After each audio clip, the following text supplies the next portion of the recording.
18/1/2024ના રોજ અને આજે 18/1/2025 એક વર્ષ વીતી ગયું. એક વર્ષ પહેલાં વડોદરા ખાતે હસતા રમતા કૂદતા હરણી તળાવમાં બોટિંગ કરવા જતા 12 જેટલા નાના ભૂલકાઓ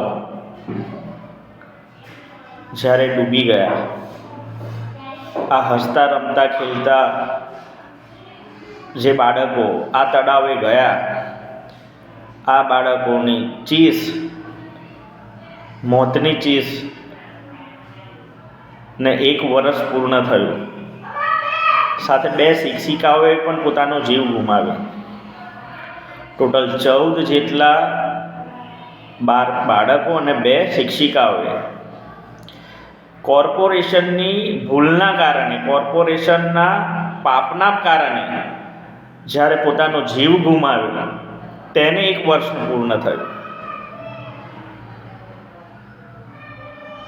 ખૂબ જ દુઃખદ આ ઘટના હતી અને આ ઘટનામાં આપણા જે 14 જેટલા 12 બાળકો અને 2 શિક્ષિકાઓએ જે જીવ ગુમાવ્યો, તેમને આજે 1 વર્ષ પૂર્ણ થયું. તે બદલ હકની વાતની ટીમ તેઓને શ્રદ્ધાંજલિ પાઠવે છે.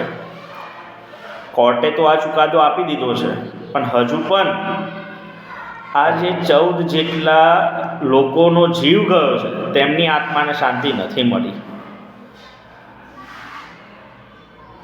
દુઃખદ, કંઈક શબ્દો કહેવા જેવા નથી. ગુજરાતની અંદર અને ખાસ કરીને વડોદરાવાસીઓએ આ દિવસ પરિવારજનોના કલ્પાત, એ લોકોની ચીખો હજુ પણ આપણે મહેસૂસ કરીએ છીએ. તેવી તમામ દિવગત આત્માને શાંતિ મળે અને આ જે પાપના જે ભાગીદાર છે તેઓને સજા મળે, જેથી કરીને આ તમામ લોકોને આત્માને શાંતિ મળે.